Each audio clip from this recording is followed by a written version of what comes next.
Hi everybody, we're about to continue our little tutorial on ADHD. Trying to pull back the iron curtain here and talk to you as much about ADHD as I know. Hopefully tell you all the little tips and tricks and bits of trivia that are out there about how to treat ADHD.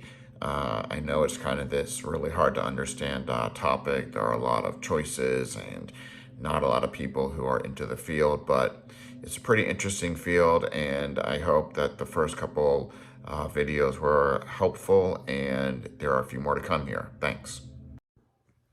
So when we last left off with my beautiful PowerPoint drawing here that was actually done by moi, we were talking about the different types of ADHD, and we were talking about the different types that children and adults have, and we had basically discussed that there were two different types: hyperactive and inattentive and poor concentration. And then we have you can have them both, the combined type, and then that brings us down to this choice right here. Now, if I take 100 adults and I give them a choice and I say there are only really two types of ADHD meds out there, which is true, and I will discuss that in another video too.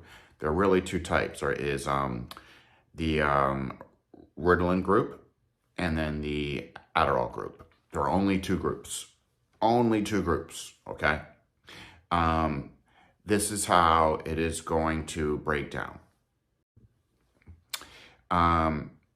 If I gave 100 adults a choice and I gave them both Ritalin and Adderall, 90% of them would choose Adderall. Why? I don't know.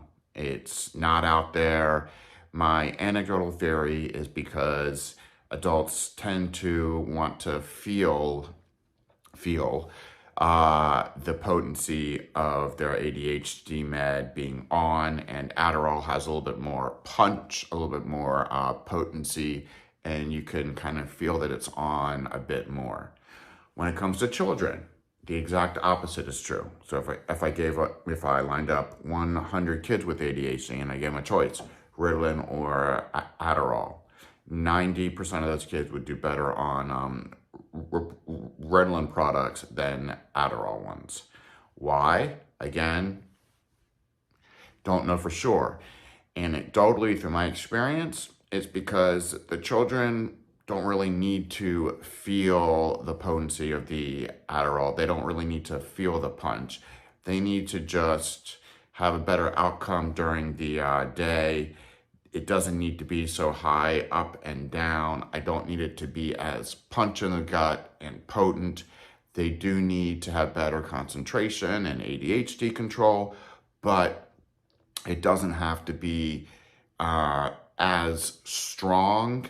It can be kind of a more smooth hill and that kind of approach. So that's basically how I first start to decide where I'm gonna go. Okay, that's that part. Next part, how do I choose from there? Okay, I will give you a sheet that shows you all the different choices I have, but let's just pretend that my choices are Ritalin or Adderall, which are the two main kinds of ADHD pills, the only two that are stimulant pills. And just in case you are curious, a non-stimulant pill would include things like Capvid, Clonidine, 10X, and Tuniv, Strattera. On a scale of 0 to 10, 0 being having no effect at all, 10 having the most effect that it could possibly have, works fantastic. Non-stimulant is about a 2. Might as well be giving you a Tic Tac, okay? So don't even go there. The gold standard all the time, unless there is a super big contraindication, is a stimulant always first. And you must fail multiple from each of the two ends, the Ritalin and the Adderall end, before you try a non-stimulant after that, okay? You can also pair a non-stimulant with a stimulant, but that is way further down the track. All right, let's continue. Home and work, home and school, or school and your job. So, has to be 2 spots. You cannot just be at home and have ADHD. That does not count as having ADHD, does not meet the criteria. You cannot just have it at your job. You cannot just need it at school. You have to have ADHD present in 2 different places. That is like one of the very first criteria of needing to have ADHD. So this assumes that you have met that criteria, you're above the threshold on the screening test, and your interview with me confirms that yes, you do have ADHD. Next, let's pretend, okay, that we did conclude that. You're going to be coming down here on the Adderall end of things. You have a choice to make. And this is your choice, your call, and you can change it. Instant or extended.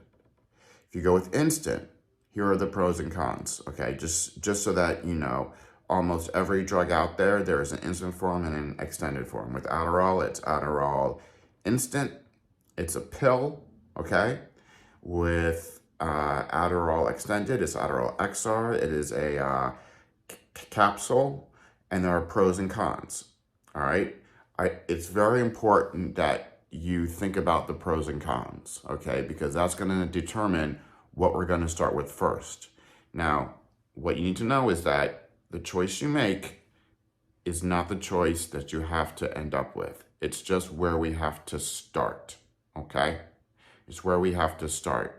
We can try out one, then we can try out the other, and you can compare one versus the other and say, I like this best, but I tried that. You can make sure that the grass isn't greener over here, all right? That is okay. In fact, I encourage people to try out each one and determine which one is the best fit for them, okay? Again, if I were to line up 100 adults, half are gonna pick instant, half are gonna pick extended. I can't tell you which is the best, but I will explain the pros and cons. For the instant kind, here are the pros and cons. You do have to take it 2 times a day because it's an instant pill. It only lasts for 4 hours. So you take it when you get up in the morning, like at 8, and you got to take it at noon. Now, pro, you are in more control over what time you take the pill. Okay, you could take it at 8 and 12, 9 and 2, 10 and 1:30 when you get up. Let's say you work at night, you could take it at 10 p.m. You could do it whichever times are best for you, about 4 hours apart for each pill, okay? That's a pro. A con is, okay, let me talk about one pro also. You can also change the dose a tiny bit. Let's say I give you an Adderall 10. I'm going to explain to you that you can either start with a 10 and a 10, so a 10 in the morning, 10 in the afternoon, or you can break that in half and go with a 5 to begin the day and a 5 around noon, okay? You could even make 3/4, which is 7.5. You would break the 10 and then you would break that down too. All these pills are scored. You could even make a 15, okay, by taking a pill and a half. I encourage you to play with the dose, and I tell you, you can go up this far, you could go down this far, and then we meet back in a month after that to decide which is the best for you. Here is the con of taking the instant pill. You have to take it twice a day. And I know that might not be a big deal, but for a lot of adults, that means you have to carry it with you in your purse or in your car. You have to go out. You have to know that it's time to take the pill, and part of ADHD is not always doing things on time, so that could be hard. For kids also, you're gonna have to write a note into school giving the child the ability to go down to the nurse at noon to take his pill. that can be very stigmatizing for the child. It could embarrass him if they call him out. Those are the cons, all right? So that is a thing to kind of think about when you're making your first choice. And let me talk about the pros and cons of the extended. When you take the extended, the pro is pretty easy. You only have to take it one time a day. It should last you about 6 to 8 hours. You should go all the way through the day. So if you take it like at 8, you should get to about 3 or 4 o'clock. It's going to be a nice, smooth hill, and that's going to be it. All right? That's the biggest pro. You only have to take it one time a day. Here are the cons. You cannot break a capsule in half. So if I say we're going to start with XR20, which is the FDA starting dose for Adderall XR in adults, that is the capsule and the strength in the pill that you're going to have to take for the first month regardless. That is a pill that you're going to have to be on. You can't cut that in half. That's your pill. Okay? So you have to know that for the first month, you're not going to be able to change your dose. When we meet in a month, you can change your dose then, but not when we start. All right? The other pro is that this will definitely, it should definitely wear off by 3 or 4 o'clock. It won't interfere with bed. A con is if you need extra help in the afternoon, say you're a kid with a lot of homework or a college student, or you have a job at night, if you take an extended, it's going to be done by 3 or 4 o'clock. You're going to need to add on what's called a tail, which is adding an instant to an extended. So we go with an extended to get about 6 to 8 hours and an instant to get about 3 to 4 more hours after that point. So these are things that you need to think about as you choose. Okay, this is the page that I paid for. This is kind of the holy grail that I use to help me with ADHD choices. The first thing that I do want you to see is that there really are only 2 types of ADHD drugs out there, meaning they all come from a base of either Ritalin or Adderall. That is it. As you can see here, these are all methylphenidate-based pills, okay? All of them have that as the base core. Turn the page over. These are the choices for adults. Pretty much, these are for kids. These are for adults. And you can see these are mostly Adderall-based pills. Amphetamine-based pills, okay? All these have Adderall as a base to them, all right? Now, the obvious question is, hey doc, why are there all these pills if you're telling me that there are really only 2 types, Ritalin and Adderall? How come I see 12 things on there? Great question. That's next. If you were to ask anybody from academia, a drug rep, anybody else, they would get into this medication does this for you, and this one does this for you, and this one does this for you, and this one does that for you. The truth is that there is really no difference at all between any of these pills over here. There is just a group over here and a group over here. As I told you, there is a non-stimulant group. It's here at the bottom, Intuitive, which is extended release 10x, or guanfacine, Capfe, which is extended release clonidine, and Strattera. But again, these are a 2 out of 10. So I don't even go here, okay? Unless you have a major tic problem or you have a major heart problem, and I can't use a stimulant. So why are there all these drugs?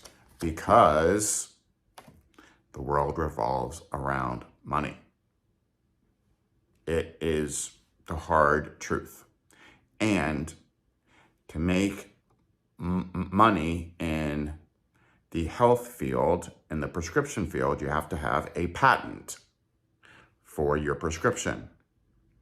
You can only have a patent for 10 years, and then the patent's gone.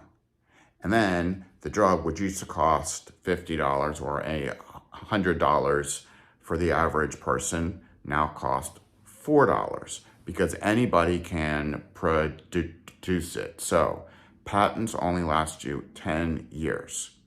As you can guess, the patents for generic Ritalin and Adderall wore off long ago. It only costs you cheap things now, like between $4 and $10. These are tier 1 pills now because they have gone generic for at least 30 years at this point. All right. So you see all these pills, but you got to know that they're all on here because the patents are gone off the gold standard treatments, which are Ritalin, Concerta, Adderall, and Adderall XR. I am a practitioner that does not go for the hype, all right? When you pick an ADHD drug, it is not like buying a new iPhone or TV, which means, well, if I get an iPhone this year, it's going to be better than the iPhone from last year, or a TV from this year is going to be way better than a TV made in 2018. Doesn't work with ADHD meds. The gold standard is still the gold standard, which is Ritalin or Adderall. That is why a plan like Optima Health, okay, they make me start with Ritalin or Adderall first and prove that the patient can't tolerate that pill before they will approve anything else. And that's because all of the other things cost this, and they don't want to pay for that. And no offense, why should they pay for things that work just as great as the ones that are cheap? So I prescribe things that are as cheap as they can be, that still get the job done as great as they can get the job done.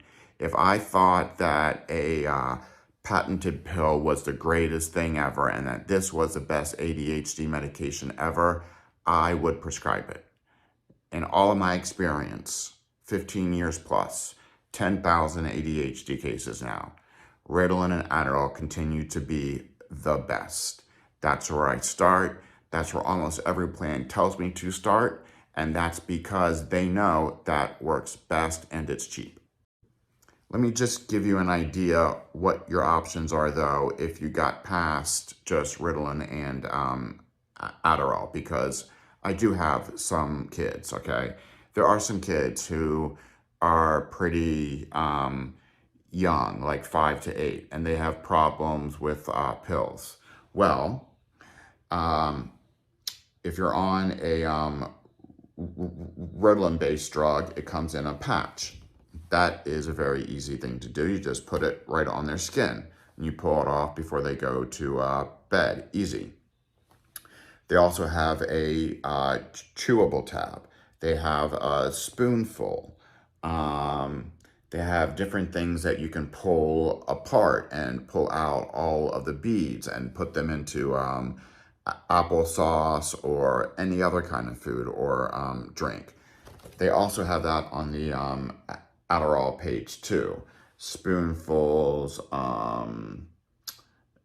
different things you can pull apart.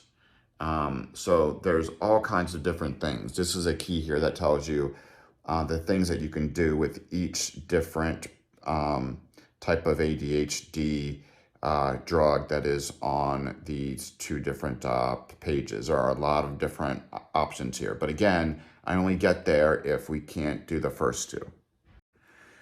So now I've gone over basically all that there really is to know about ADHD meds. The last thing I will tell you is that if you ever are on, let's say, 5 ants, and you have to now change to Adderall XR because of your healthcare plan, this is how. You go, you find it. Let's say you're on the 30. Everything in the exact same column is about identical in terms of how strong it is and how you would convert from one medication to the other. So if you're on 30 of 5 ants, that would be 10 of Adderall XR. So everything in a column is equal to everything else. That applies over here too. So that helps me out a lot. Okay? The very last thing that I will just tell you is just some advice for parents, and that's about kids who refuse to take oral pills. It doesn't give me a lot of options, and healthcare plans don't want to pay for expensive things like a patch or a chewable or a pill that dissolves under your tongue or any of these other nuanced pills. This is an opportunity to get your kids to take oral pills because, to be honest, as they grow older, almost every medication that they're going to have to take, whether it's an antibiotic, a CPAC, anything, is going to be an oral pill. So it probably is a good opportunity to get them over the hump and get them used to a pill. These are not big pills. They might appear big in this picture, but I promise you they are not this big. And they are pretty easy to take, okay? One very last thing to tell you about ADHD drugs, and this is more about adults, and it concerns Adderall dosing. The FDA really wants me to keep the total dose of Adderall under 40 milligrams a day, all right? You might have come to me on a different prescriber who went over that. I'm going to do the best I can to try and get you where the FDA really prefers that you be, which is 40 milligrams or anything underneath that. The absolute max is 60 a day, but out of 100 people, I maybe have 3 or 4 tops. I try and make sure that everybody is underneath 40 milligrams a day. There may have been other prescribers who went past that point, but it's really important that if you're going to be a patient of mine, that we try and play by the FDA standards and the guidelines that they put out so that I continue prescribing and you continue getting prescriptions, okay? It is not worth me not being able to be an MD anymore. That only hurts me and it only hurts you. So that does come up a lot.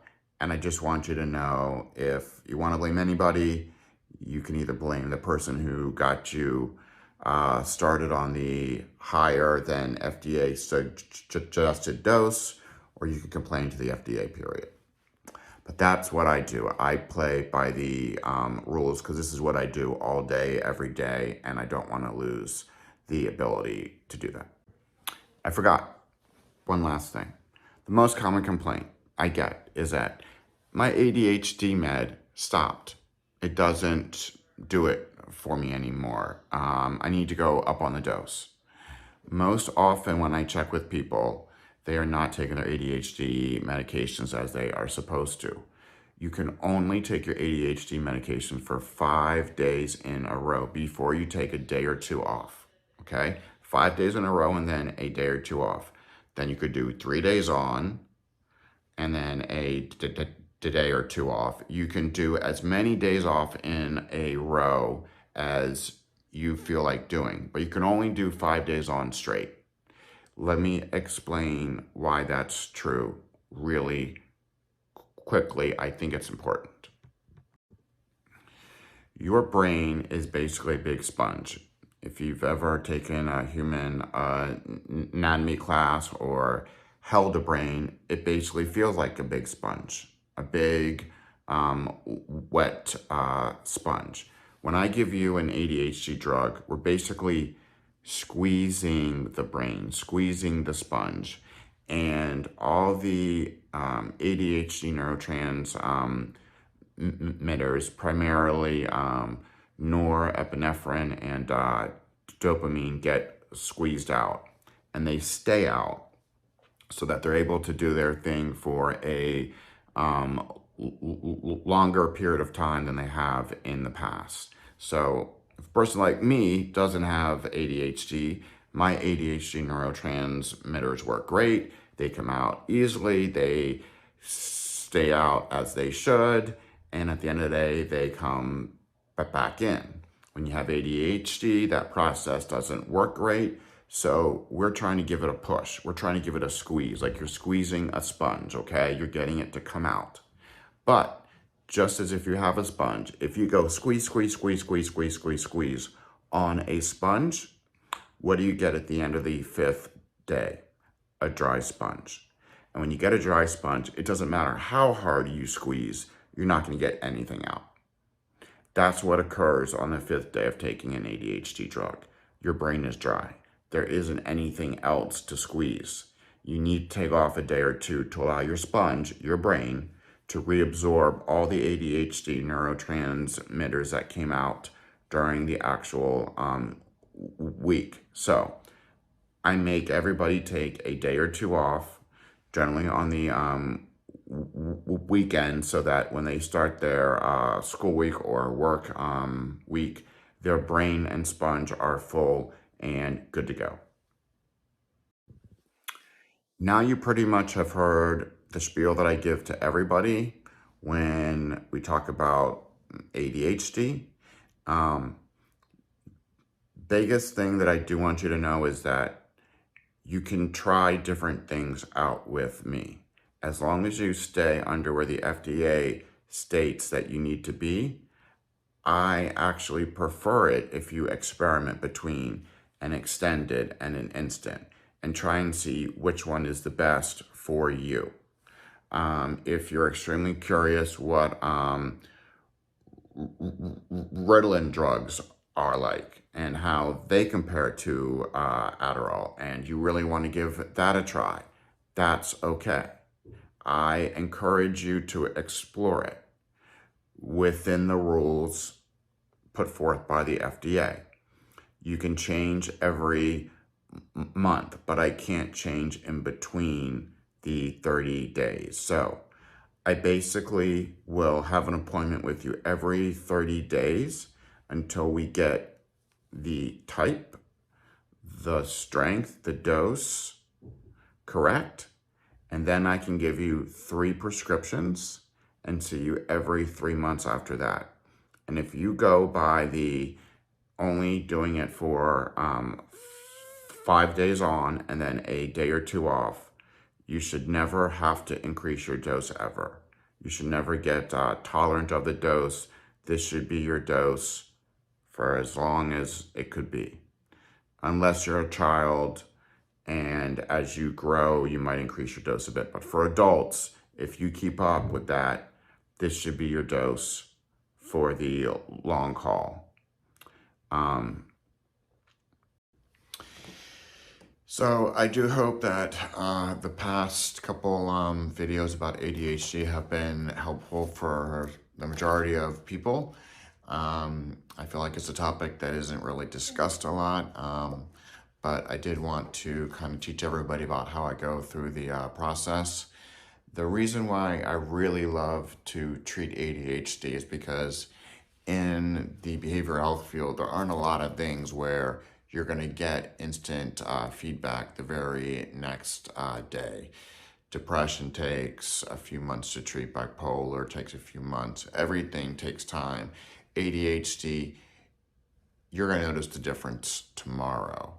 And if I pick the right pill, you will use words like game changer or why didn't I start this when I was 5, 10, or 15?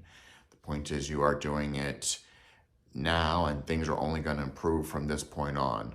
But I do this because I get that instant feedback and people truly feel like I've been able to change how they perform at work, at school, or on the job overnight.